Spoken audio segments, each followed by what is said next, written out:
بسم الله الرحمن الرحيم.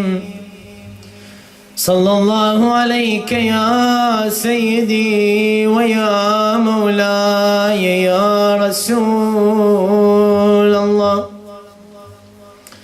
صلى الله عليك يا سيدي ويا مولاي يا أبا عبد الله، يا غريب يا مظلوم كربلاء. طبتم وطابت الأرض التي فيها دفنتم سيدي، فيا ليتنا كنا معكم سادتي، فنفوز والله فوزا عظيما. أبا الفاضل باسمك جل الإخاء، وهلهل قيثاره المبدع، فموقفك الفذ يوم الطفوف، له كل ذي مغرمة تفجع.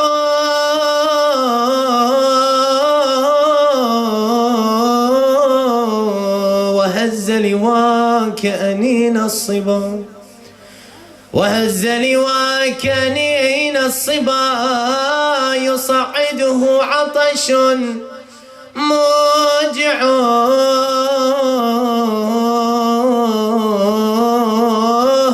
فخضت الفرات وجيش الطغاة، فخذت الفرات وجيش الطغاة، وراحت تلوذ وراء النخيل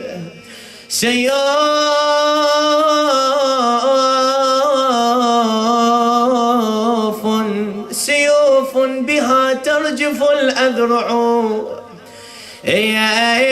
لتقطع منك اليمين التي وتبتز منك الشمال التي لها السيف من كفها.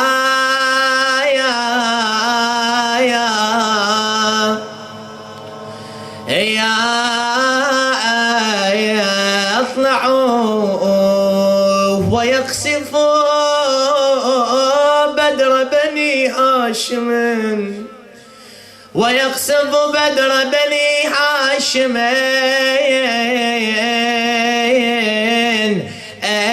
وحسين به يفجع،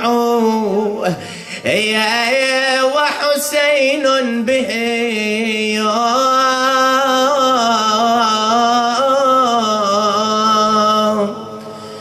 يفجع. إنا لله وإنا إليه راجعون. وسيعلم الذين ظلموا آل محمد أي منقلب ينقلبون، والعاقبة للمتقين. عطروا أفواهكم بالصلاة على محمد وآل محمد. اللهم صل على محمد وآل محمد. بسم الله الرحمن الرحيم، والصلاة والسلام على أفضل الأنبياء والمرسلين، بارئ الخلائق أجمعين، سيدنا وسندنا وشفيعنا مولانا وحبيب قلوبنا أبي القاسم محمد. اللهم صل على محمد وآل محمد، وعلى بيته الطيبين الطاهرين المعصومين المظلومين الذين اصطفاهم الله أجمعين. أما بعد، فقد قال الله تعالى في محكم كتابه الكريم: وقوله الحق وهو أصدق الصادقين، في قلوبهم مرض فزادهم الله مرضا. صدق الله العلي العظيم. صلوات على محمد وآل محمد. اللهم صل على محمد وآل محمد. Respected brothers and sisters, Assalamu alaikum wa rahmatullahi wa barakatuh. I start at the name of Allah Azza wa Jal, the Omniscient, the Omnipotent, All grace is due to Allah Azza wa Jal for His infinite mercy and His infinite characteristics, which He has instilled within us. And our existence is merely a representation and a reflection of Allah's great existence. For you and I are finite beings, while our Creator is an infinite being. Allah Azza wa Jal is infinite from all aspects. You and I can come close to understanding the concept of what a God is, but we can never totally comprehend Him, because the concept of infinity to you and I is uncomprehendable. We can come to understand it mathematically, but to come to fully expose and to fully grasp the essence of Allah Azza wa Jal is impossible on the level of mankind. You and I have a limited capacity to understanding Allah, and hence within the Quran Allah states, لَيْسَ كَمِثْلِهِ شَيْءٍ. Whatever you and I come to know of God, you and I will know so little compared to how much Allah Azza wa Jal has to offer and has to give. Does that mean we should use that as an argument to stop understanding what Allah is? Because certain sects, when you come to question them about the way that they think of God, the most recent answer is, God cannot be comprehensible, hence I shouldn't discuss Him. Or God cannot be understood, hence there's a red line where you and I cannot cross. Or don't discuss with me the infinity of God and why there's such a difference between my God and your God, because there's really no understanding. We can't come to cope with Him. And the same individual, you come to ask him, do you believe that God is infinite? He'll say to you, yes, He is.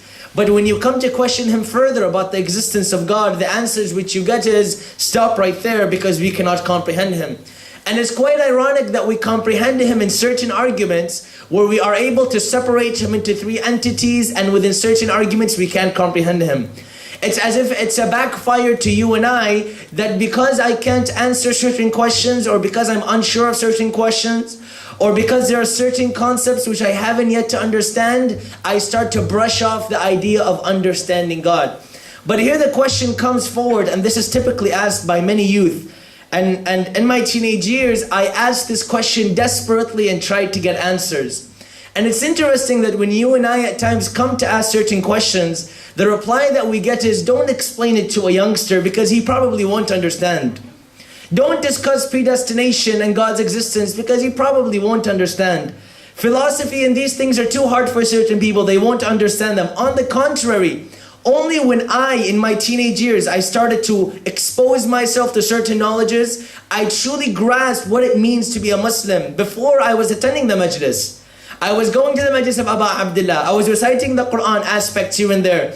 I never truly comprehended Allah until I started being able to prove to myself first the existence of God. That's when your life starts to truly jump around and you understand what religion really is. When you're able to prove to yourself rather than others that this is exactly what my God is. Hence Allah within the Quran states, prove to yourself, explain to yourself. Allah continuously says, وَمِنْ آيَاتِهِ. There are certain questions that you and I can't emulate anyone on.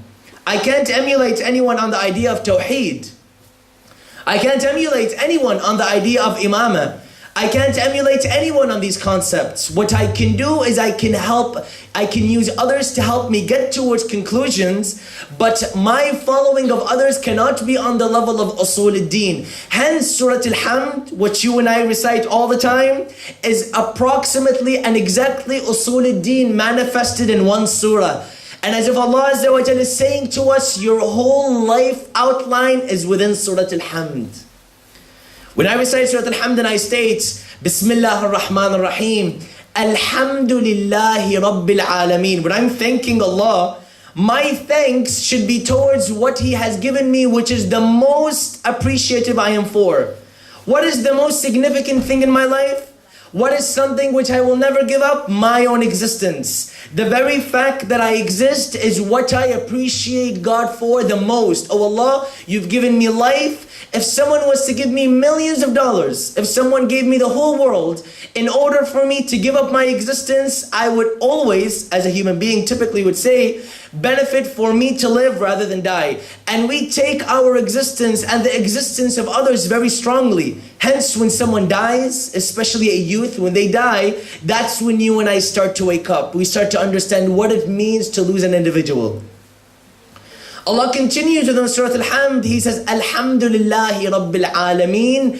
Ar-Rahman Ar-Rahim, Maliki Yawmiddin. Allah is saying, I've given you birth, I've given you existence, and one day I'm reminding you that you will come back towards me. Do you see the outline? Do you see Tawheed involved? Do you see how Allah is saying, this is your first point of existence, here is the last point of existence where you will now switch and come towards me. Maliki Yawmiddin, Iyaka na'budu wa iyaka nasta'in. Allah is drawing a purpose of existence. He's saying, you worship me and you use me as an aid towards your life. Does worship simply mean that I sit on the prayer mat 24/7 and simply pray towards Allah? A smile is worship. A small gesture of kindness is worship. A small act of kindness toward a mother, a father is worship. Within the religion of Islam, all these acts are worship. Allah continues, He says, اهدنا الصراط المستقيم صراط الذين أنعمت عليهم. That's Imamat. My Usul al-Din are all manifested within Surah Al-Hamd. Ever realize why do we recite it so much? Why is it that I recite Surah Al-Hamd within my life for sure 10 to 15 times a day? And furthermore, that anything, even within our gatherings, when someone dies, we're constantly reciting Surah Al-Hamd. Ever ask ourselves, why Surah Al-Hamd? Why not Surah Al-Baqarah? Why Surah Al-Hamd? Why not Surah Yusuf?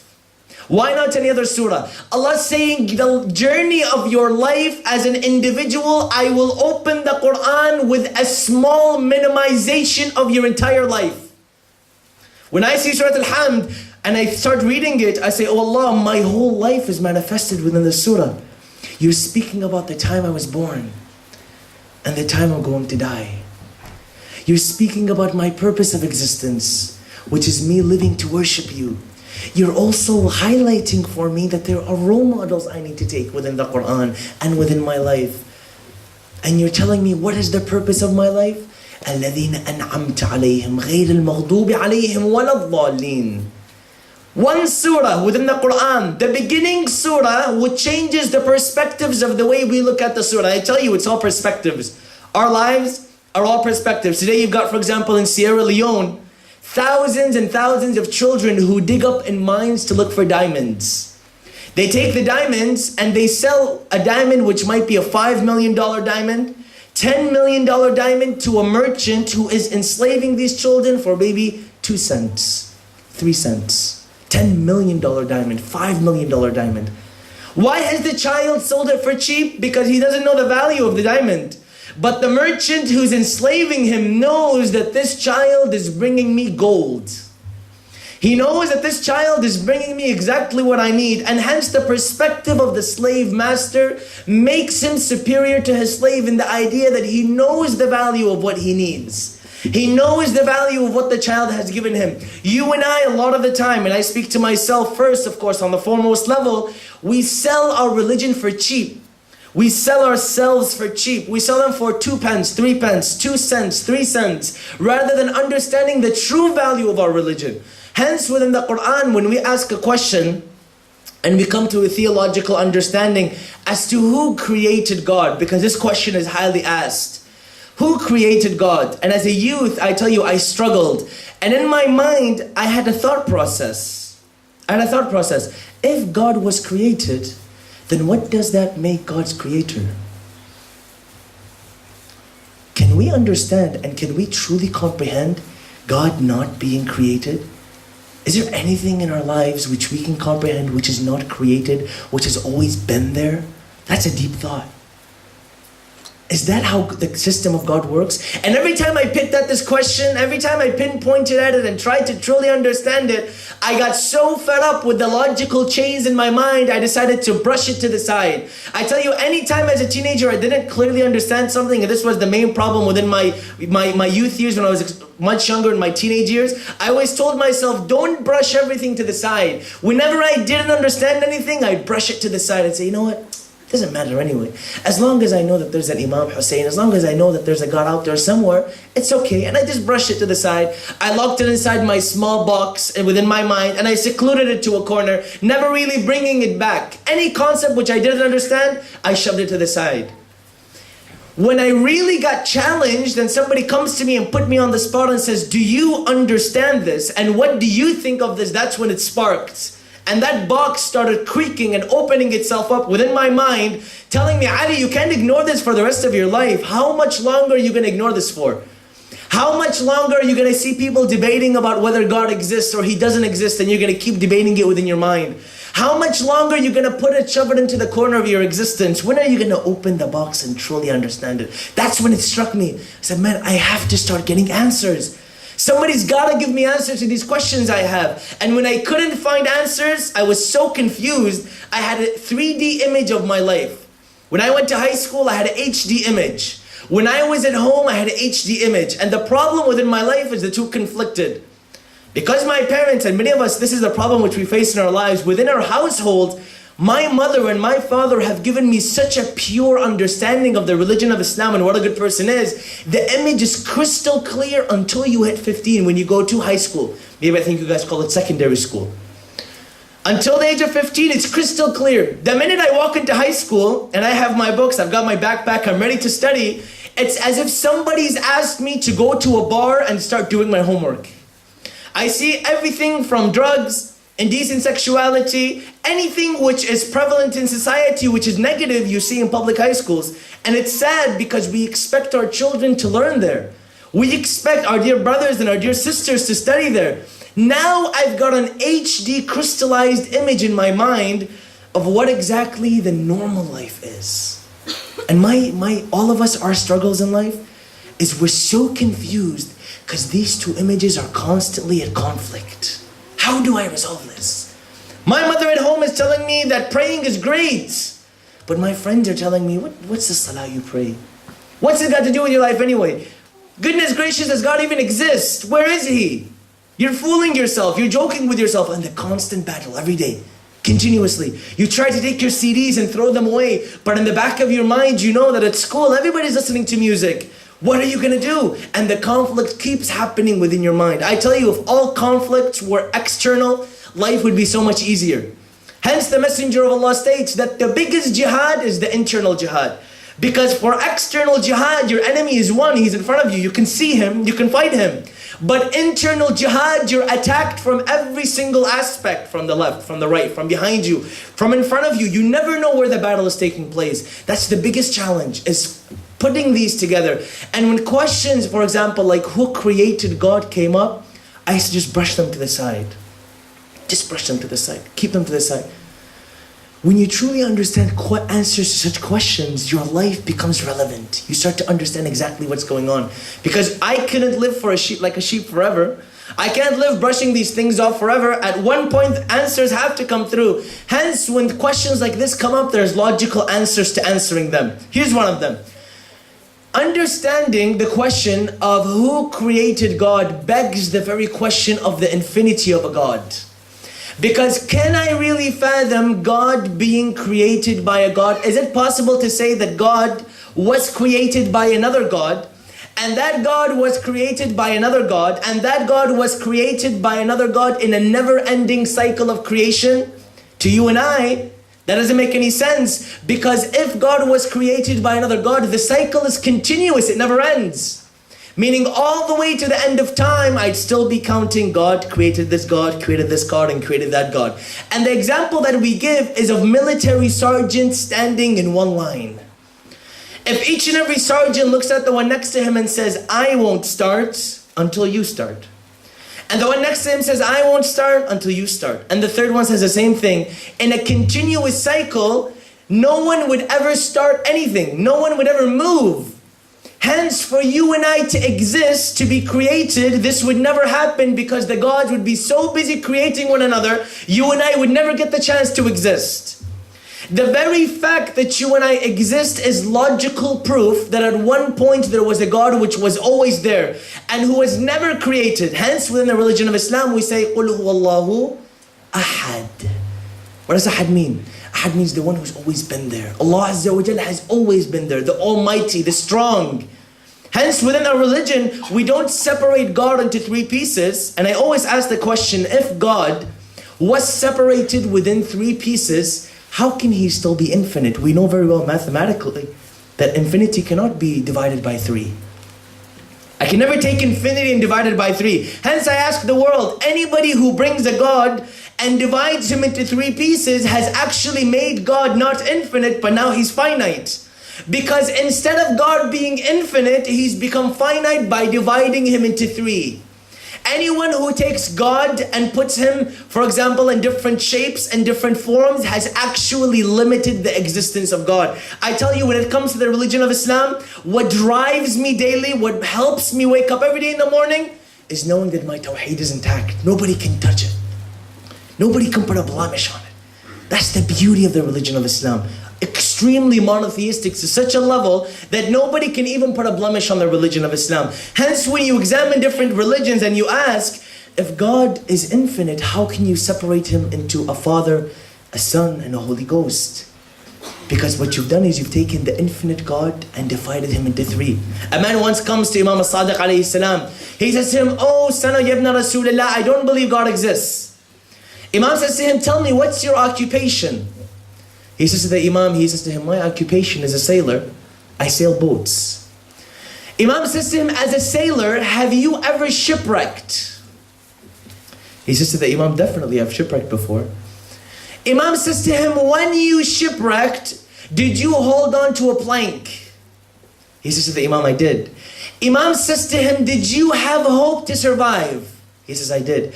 He says, that hope to survive is actually the God which you've been looking for. Because sometimes we ask, how can I explain the existence of a God to a young child? I'll give you an example. At the Wise Learning Facility in Dearborn, young boy comes up to me. He says to me, "Brother, tell me, I can't see God. I need to understand him."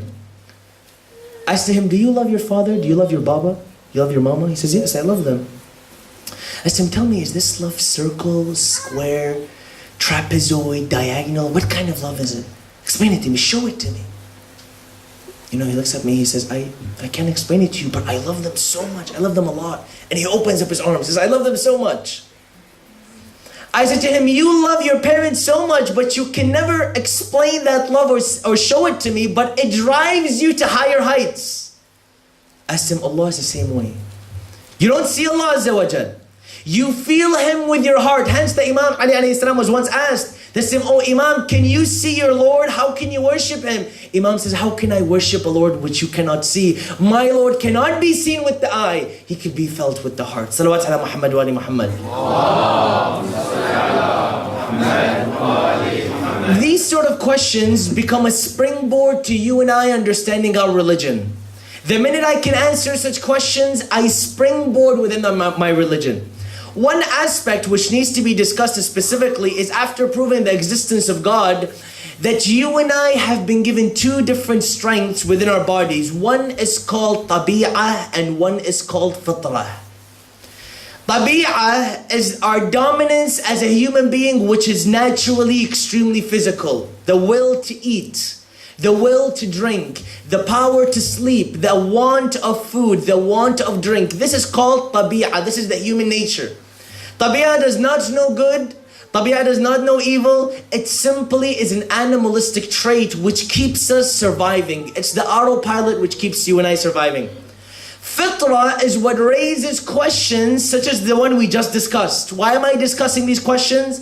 Because our fitrah is what asks these questions. Tabi'ah knows no good or evil. Tabi'ah knows that when I am hungry, I need to open the refrigerator and eat. No matter how many kids are starving all over the world, it doesn't matter to me, because the minute that I am hungry, the minute I need to eat, I will eat. The second power, which is fitrah, controls it with the notion of good and evil. Here's what I mean. Imagine there is a horse and there is a rider. The wild, untamed horse is the idea of tabi'ah, which is letting loose to gain everything that it wants. Fitrah is the rider controlling the tabi'ah, guiding it to where it needs to go. Hence, you and I sometimes, within our minds, we try to approach some sort of evil, and something in the back of the mind says to you, "Hold on, stop. There's something not right about this. I don't feel okay with this act. Maybe you need to rethink this. Remember what your mother told you. Remember what your father told you." That remembrance in your mind is fitrah exposing itself. Fitrah exposing itself. Hence, you'll find sometimes young children, especially infants, they'll cry if the mother is eating. They'll cry if the mother is sleeping. They'll cry if the mother is napping. They'll cry if the mother is cooking. No matter what a parent is doing, the child will cry. Because certain children, especially infants, are extremely tabi'ah orientated. They're on survival mode. Hence, people who are older, who can depend on themselves, they go into fitra mode, where they awaken the strength within them to be able to control their tabi'ah. And it's more prevalent within you and I. What's the searching goal of my existence? Is to awaken the tabi'ah which is in me. Because it's asleep. Tabi'ah is always there. The fitrah needs to be awakened within me, that now I am able to control the good and the evil. Another example is tabi'ah is the raging river which takes everything in front of it. Imagine a person who weighs, let's say, 300 or 400 pounds, who is trying to lose some weight. He goes to the fridge, he sees food in front of him, he wants to devour everything. His inside, which is the fitrah, says to him, you are trying to go for something which is good. Hence the control that comes here is from the fitrah towards the tabi'ah. Tabi'ah is the gushing river which takes everything in its way. Fitrah is the dam which controls tabi'ah into electrical energy. It takes it and it redirects it into a different energy. Any positive thought process that you get into your mind is your fitrah trying to awake itself. Hence, whenever you debate with an atheist, interestingly, when the discussion about God comes forward, they always insist that God should be good. God should be good. Why? Why is it that you and I strive so much towards the good? If it was man-made, if these moral rules were man-made, you and I should be able to change them. I should be able to change it. Whatever today is man-made, I should be able to change it. If somebody gave me Muhammadi trust and said, Brother Ali, revamp it, rechange it, we'd be able to take down the walls, destroy them, rebuild something new. Because we made it, it's man-made, it should be able to be changed. Anything today which is man-made can be changed, can be removed and reinstilled. Because the moral structure, which is good and evil, was given to us by Allah, it can never be changed. And anybody who comes forward and tries to change it will never be able to. Because it wasn't made by us. This tendency to go towards good and demote evil, even within atheism, a person who might not believe in a God, was set in stone by Allah Azza wa Jal. Hence, as much as you and I try to change it, we'll never be able to. Salawat ala Muhammad wa ali Muhammad.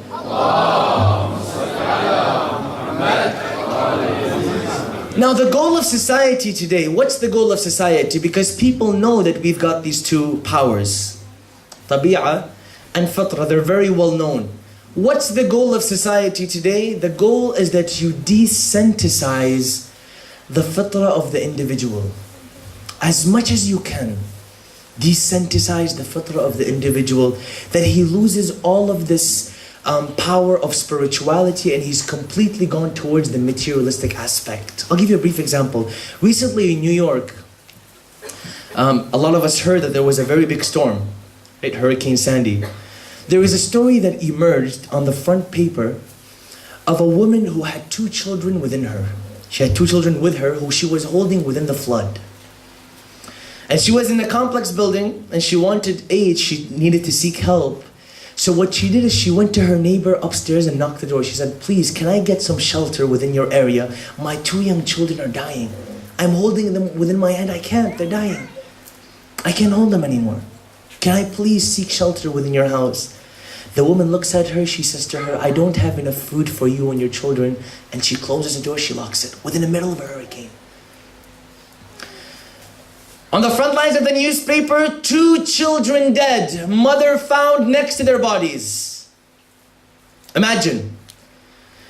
Now, is this a tabi'ah act or is this a fitrah-orientated act? Because the individual was so scared that at one point they might starve of death, their selfish nature, which was tabi'ah driven, took them to such new heights that they were not able to control their level of need. They were not able to control their level of selflessness. Because selflessness and selfishness are 2 completely opposite concepts. Selfishness is when I take but I can never give. Selflessness is when I give and I give and I give but I never take back. Selflessness and selfishness are 2 completely different aspects. One, I take from society, I never give back. The other is I give to society. I give so much, but I never take anything in return. I am so motivated by my society. I have controlled my tabi'ah to such an extent that whatever I'm asked to do, I ignore it. Hence today we remember Abu al-Fadl Abbas alayhi salam. What's the main message I take from this beautiful story? What's my main message?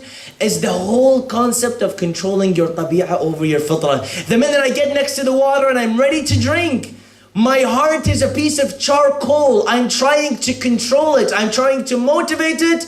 I drop the water and I say, my fitrah controls my tabi'ah. Wow. Imagine if the world could live with this message today. You know the children starving in Africa right now would never be there. Never. Even within today's certain countries, the last drought which happened in Somalia or Ethiopia, Somalia I believe, there was a story which came out of a lady who had to walk 200 kilometers to get to water. Daily she had to walk this, just to get water and come back. And one day as she was walking, and imagine it cost $60,000 simply to make a well within the area. That's about 30,000 pounds, approximately, roughly. And the story comes out that she was walking towards this area to get water. Two of her sons, two kids, one on her back and one she's holding in the front, are latching onto her. This is a mother with two kids. Imagine the selfishness of the world. If we controlled this will to spend and not get back, if we could just control this, my God, the world would be a different place. She's walking with these two children, walking down the road. One, she becomes so thirsty, so tired that one of the children falls on the floor. One of her kids falls on the floor. And she is so overwhelmed with thirst. She is so tired. And the child sits on the ground. She's got no control to pick both kids up. If she takes both children, she'll fall. She's got a child sitting on the ground, calling her name. Ma, come back. Please come back. Don't leave. And this mother is forced to walk away from her child in the middle of the hot desert. She's walking away from her child. She's got two kids. She knows if she picks this one up, she'll fall on the ground and both of them will die. Her only aim is that I need to get to the water, that the one on my back survives. This is the message that the world is sending to you and I. Buy everything that you can. Spend as much as you can. Let your materialistic, animalistic aspect buy so much that a $60,000 well cannot be built within a country like Somalia. And today we have things like Boxing Day and Black Friday within the United States, where herds of individuals, and I don't say humans, I say herds of humans, move to our stores. I swear to you, within America, yearly, we have 5 or 10 people who get trampled to death. They get stepped on to death. Why? Because we become materialistic drones. A company sends out its first phone, we buy it. It gives us another trap. Buy the second version, we buy it. Buy the third version, we buy it. Buy the fourth version, we buy it. Buy the fifth version, we buy it. And it's constant circle. Every day there's a new gadget. Every day there's a new phone. Every day there's a new tablet. And you and I just keep falling for the same carrots. We keep falling for the same trap. The minute it comes out, we've got to buy it. Because this tabi'ah can never be controlled. You and I have this tabi'ah, animalistic nature within us, that the minute I see something sexual which is of my attraction, I'm there. The minute I see alcohol of my attraction, I'm there. The minute this party happens, I'm there. Because there's no control of the tabi'ah through the fitrah. The minute I tame it, the minute I control it, the minute I take care of it, the disasters which we see in our society, believe me, will start fading away. All these poor countries that are poor, where people are dying every day. You go to Brazil, kids are losing limbs. You go to Sierra Leone, kids are losing limbs. You go to Iraq, kids are dying. Orphanages. Within many countries, kids are constantly dying. Is it because we don't have enough? No. There are elites out there who are controlling the wealth of the masses. All the wealth of the masses, you and I, are just controlled by an elite who hoard the money to themselves. They hoard it, and anybody who listens to this talk sometimes says, you know, this is just a conspiracy theory, but it's clear. The evidence is clear. All the wealth of the masses that you and I have is controlled by 5 or 10 elites who are throwing the wealth here and there in order to start wars. to take people and invoke them into buying more things, to create more materialistic drones. I tell you today, we don't have soldiers. We've got drones walking around. They're not soldiers. There is no thought process within killing an individual. Taking a gun and shooting at an individual has become so easy that we make video games out of it. We make video games out of it. And some people ask me, brother, why is it that there's a problem with playing all these shooting video games? What's wrong with it? What's the problem that, today somebody sends me a picture of somebody sitting on a joystick. And the first thought process I get is this is a video game. Simple Call of Duty video game. Somebody's probably sitting there playing the game. Under it there's a caption which says, this is not a video game. This is a soldier from so-and-so army attacking this land from a joystick, from a computer, thousands of miles away from where the attack is happening. You think this person started out this way? You think the person started out listening and killing this way? You know how sometimes you see people even within the streets who've got headphones that are blasting. And I think to myself, oh Allah, it never started that way. I bet you it never started that way. It started very little, very low. Matter of fact, the first time the person started listening to this music, it was very, very minimal. But mom started getting into drugs. Dad left the house. Brother is beating me. This person is raping my mother. This person is hitting me. This person is abusing me. And as the problems grew, the volume of the music also grew. As I went to high school and my testosterone level shot up in the air, I was so angry with the world that I had to turn the music up. And finally, when my mother died or my father died, I was so angry at the world, my music started blasting. I was dressed in full black, right? My piercings are all over my body, and I was so upset with this world that I had to crank the music higher and higher and higher. That maybe this is a release for me from my worldly pleasures. Maybe I can release myself from all of the pain through this way. And I tell you, these video games that we play will soon come further and further. The circle goes way through. The circle never stops. Remember, anything that starts has to end. And today there are those sitting on unmanned drones with a joystick throwing bombs at individuals. Wherever there's a person to be killed, the drone is there. Wherever there's an individual to be assassinated, the war is there. Whenever there's a person who needs to be removed, the drone is there. How are they doing it? Simple joysticks. And you and I do the same thing today. Simple joysticks to kill individuals. Simple video game to kill somebody. It's all a process of training. And some say, look, this might be a paranoid act. You're paranoid with these video games. If you look at the facts of what's happening today in the world and where all of the military is recruiting its people, you'll come to understand this is not just theory, this is fact. And all of the money that you and I spend on the wars are destroying our economies. Hence Imam alayhi salam, why did he come forward? Why did Imam Hussein make a movement? Because even the economic system was destroyed. There was a few individuals who were owning thousands of gold dirhams, and the majority of the people were licking food from pots. The majority of the people within the time of the Imam alayhi salam were licking pots. It was such a terrible situation. Hence the Imam had to rise even against the economic system. Even the economic system of the time was destroyed. Imam had to rise. I tell you, when we understand the fitrah and the tabi'ah of our Ahlul Bayt and how they let their tabi'ah dominate, their fitrah dominate their tabi'ah, it makes them extremely powerful. Especially holy Imams. Imam Ali in specific. Imam alayhi salam as the Khalifa of the Muslims. One day he's walking by, he sees an old lady cursing him. This story resonates with me because it's practical, very practical. I take this into heart, I try to apply it every day. Imam alayhi salam, one day he's walking, and he sees an old lady cursing him. He says to her, why are you cursing the Khalifa of the Muslims? For what reason? She says to him, you know what?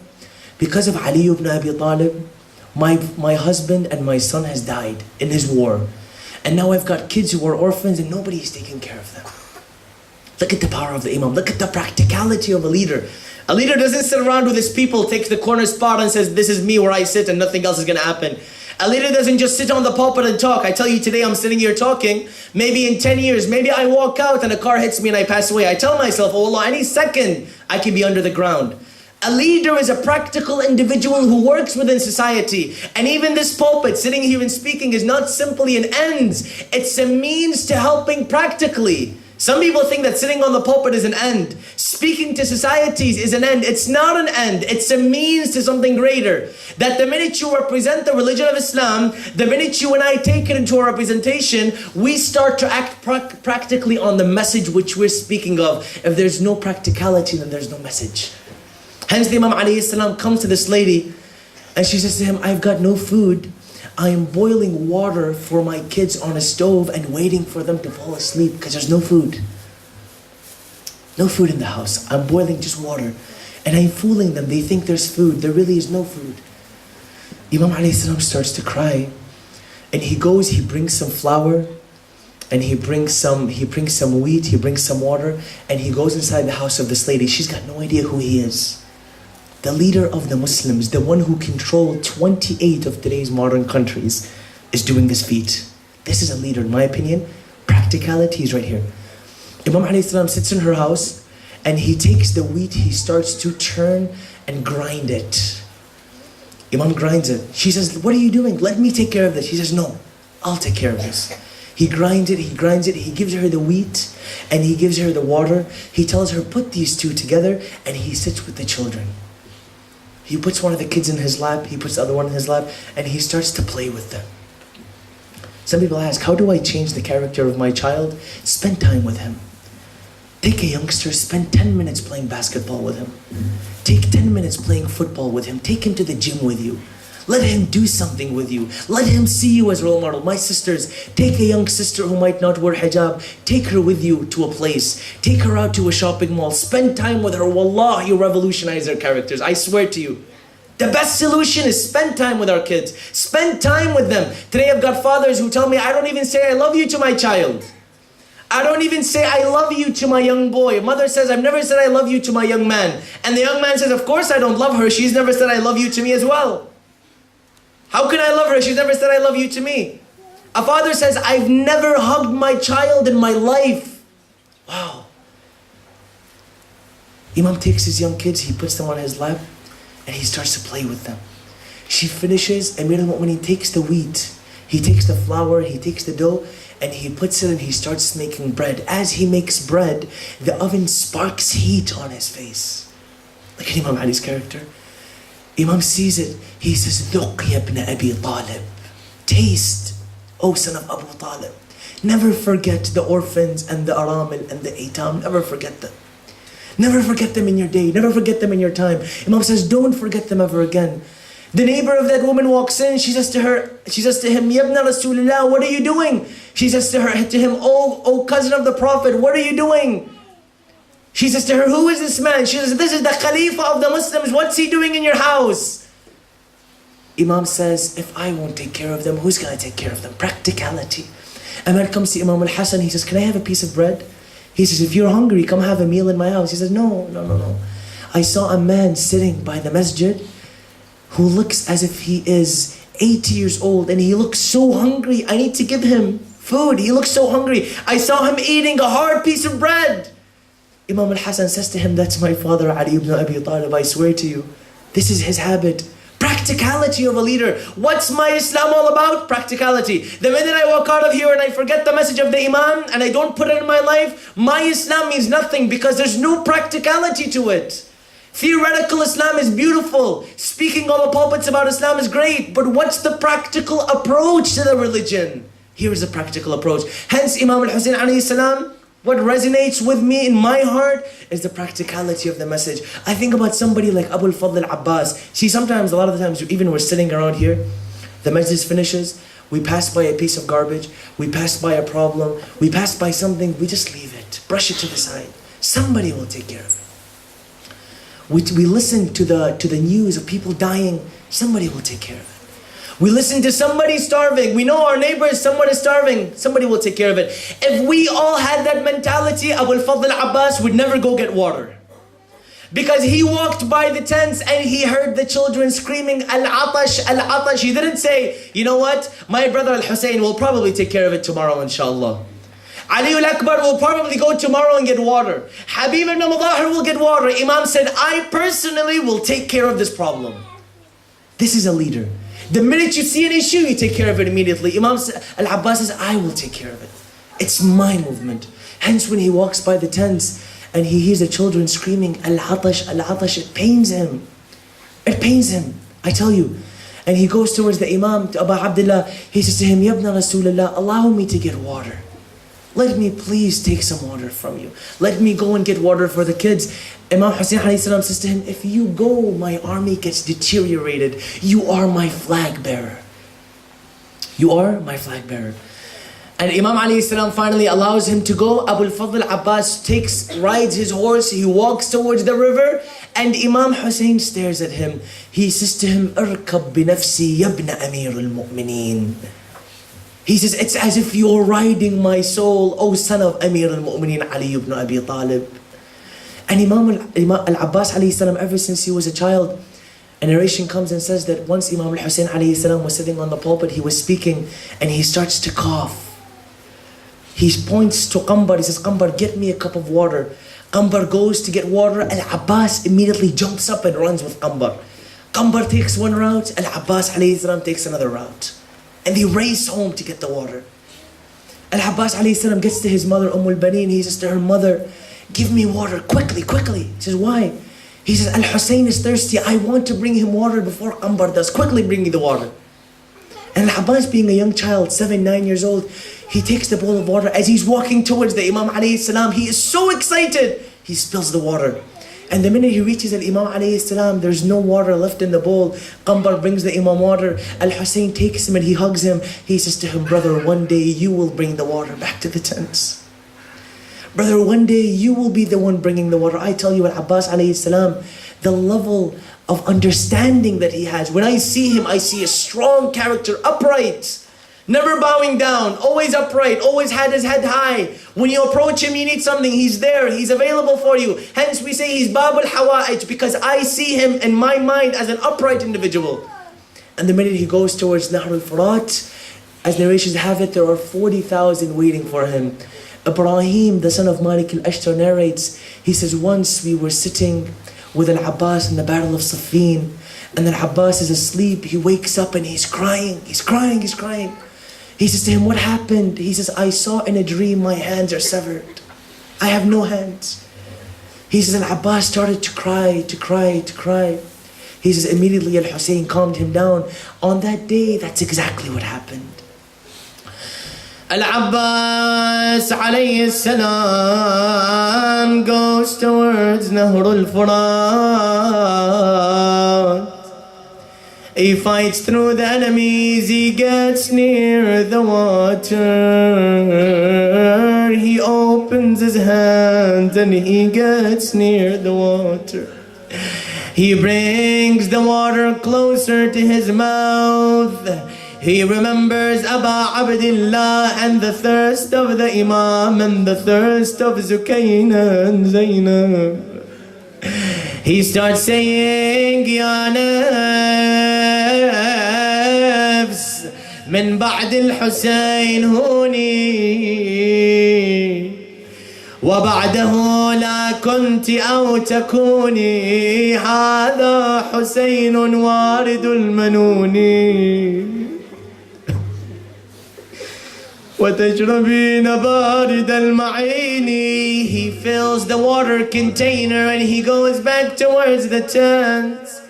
One man hides behind a tree and he cuts the right hand of Abu al-Fadl al-Abbas. He starts screaming, Wallah, in qata'tum yamini, inni ahami abadan an dini.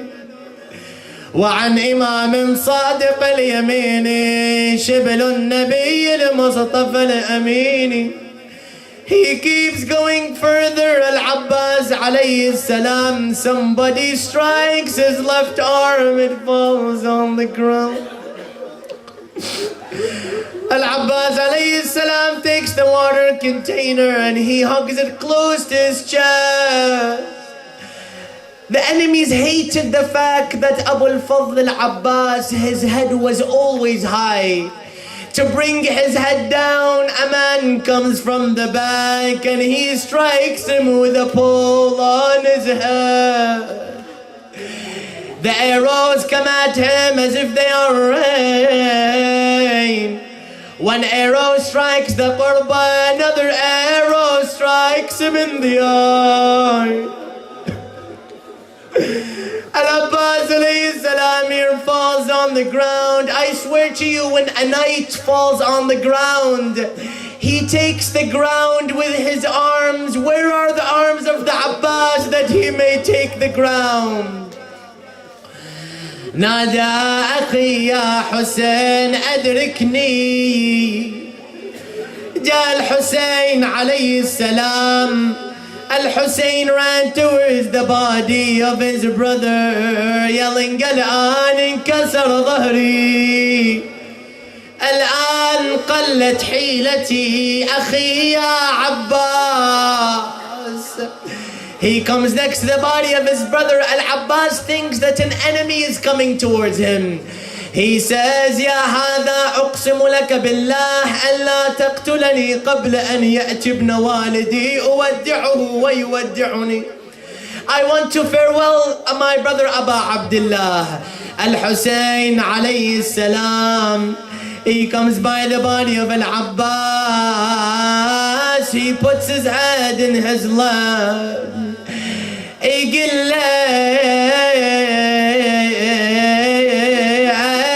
He sits by his body. He wants to remove him. He says to him, brother, don't move me. Sukaina is waiting for me in the tents. يا حسين خليني بمكاني إلك يقول ليش يا زهرة زب يقول له وعدت سكنة يقول له يا حسين خويا السعم بالله تطلع يقول له خويا حسين شيل السعم من يمي خواتك يا ابو السداد يردمي يقول له خويا السعم بالله طلع يقول له خويا ما قدر طلع متعاصب وصفحه وصعب شلعه يا بخويا يرد نصب مناحه عليه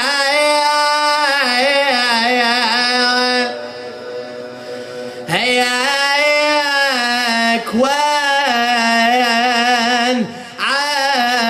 as Al-Hussein alayhi salam is sitting by the body of Al-Abbas. The soul of Al-Abbas rises towards Allah. رحم الله من نادى وعباسا أيوا سيدا. Al-Hussein walks towards the tents with a broken back. The first person to greet him was Sukaina. Am ya Hussein.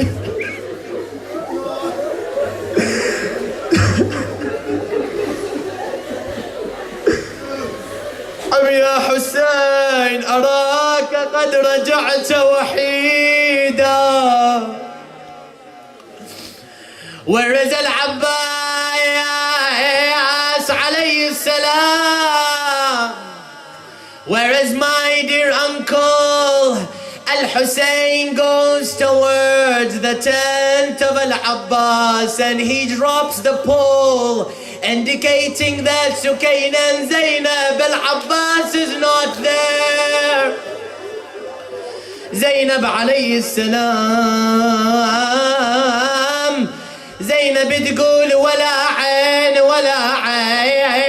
يلوجن يم ابو فاضل ولا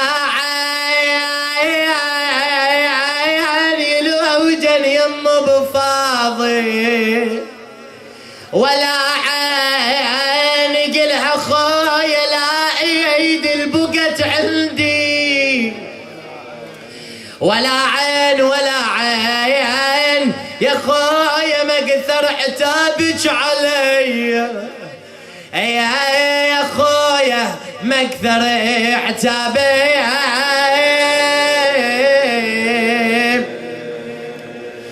هيك علي زينب عليه السلام. As she is entering مجلس يزيد، عندما دخلت مجلس يزيد صاحت خويا من طبت مجلس الارجاس، يهود ونصارى وكفر ورجاس من شافوني محبط الراس.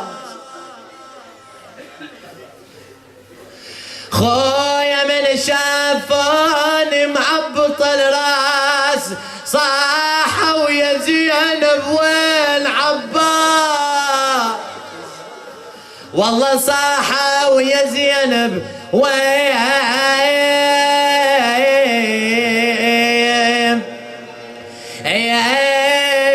عباس. بيت الختام زينب عليه السلام goes by the body of Abu al-Fadl al-Abbas. She says to him, brother, were you not the one who brought me from Medina? Come now and take me back towards Medina. تقول خويا ما انت اللي جبتني، خويا ما انت اللي جبتني، وبيدك يا خويا ركبتني يا بس ما رحت علي